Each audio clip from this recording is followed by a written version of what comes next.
देखिए अब हम पाल वंश से संबंधित सभी इंपॉर्टेंट फैक्ट को कंप्लीट देखेंगे, ठीक है, एक एक फैक्ट को देखेंगे। देखिए पाल वंश बौद्ध धर्म का अनुयायी था, जितने भी पाल शासक थे सभी बौद्ध धर्म के अनुयायी थे। पाल वंश की स्थापना गोपाल ने 750 ईस्वी में की थी और यह बौद्ध धर्म का अनुयायी था। गोपाल भी बौद्ध धर्म का अनुयायी था। पाल वंश की राजधानी मुंगेर हुआ करती थी। पाल वंश की राजधानी कहाँ हुआ करती थी? मुंगेर। काफी इंपॉर्टेंट है ये। आगे देखिए ओदंतपुरी विश्वविद्यालय की स्थापना गोपाल ने किया था। ओदंतपुरी विश्वविद्यालय की स्थापना गोपाल ने किया था। देखिए पाल वंश के प्रमुख शासक कौन कौन हुए थे? धर्मपाल, देवपाल, नारायण पाल, महिपाल और नेपाल। आप याद रखिएगा कि इसमें जो धर्मपाल था ये पाल वंश का सबसे महान शासक हुआ था और इसी के द्वारा विक्रमशिला विश्वविद्यालय की स्थापना किया गया था। और साथ ही साथ कन्नौज के त्रिपक्षीय संघर्ष में पाल वंश की ओर से भाग लेने वाला भी कौन था? धर्मपाल ही था।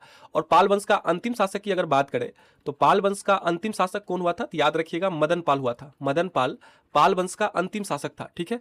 आगे देखिए पाल वंश का सबसे महान शासक धर्मपाल हुआ था। पाल वंश का सबसे महान शासक धर्मपाल था। देखिए धर्मपाल इसने विक्रमशिला की स्थापना की थी। धर्मपाल के द्वारा विक्रमशिला विश्वविद्यालय की स्थापना किया गया था और साथ ही साथ इसने सोमपुर महाविहार का भी निर्माण करवाया था। आप जानते हैं कि विहार किसको बोलते हैं? विहार बोलते हैं बौद्ध भिक्षुओं के जो निवास स्थान होते हैं, निवास स्थान को विहार कहा जाता है, ठीक है। बौद्ध भिक्षुओं के निवास स्थान को विहार कहा जाता है। देखिए धर्मपाल को सोठल ने उत्तरापद स्वामी की उपाधि दिया था। धर्मपाल को सोठल ने उत्तरापद स्वामी की उपाधि दिया था और सोठल एक गुजराती कवि हुआ करता था।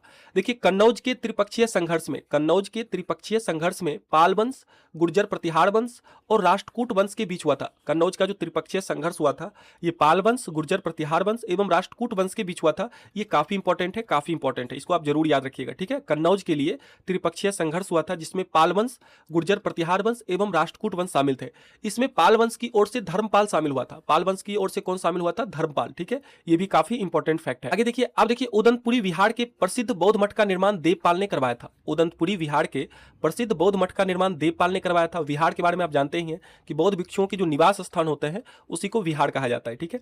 देखिए देवपाल, देखिए जावा के शैलेंद्र वंशी शासक बालपुत्र देव के अनुरोध पर इसने नालंदा में एक बौद्ध विहार बनवाने के लिए 5 गांव दान में दिए थे। कौन 5 गांव दान में दिए थे? देवपाल ने दिए थे, ठीक है। याद रखिएगा किसके अनुरोध पर? बालपुत्र देव के अनुरोध पर, ठीक है। काफी इंपॉर्टेंट है।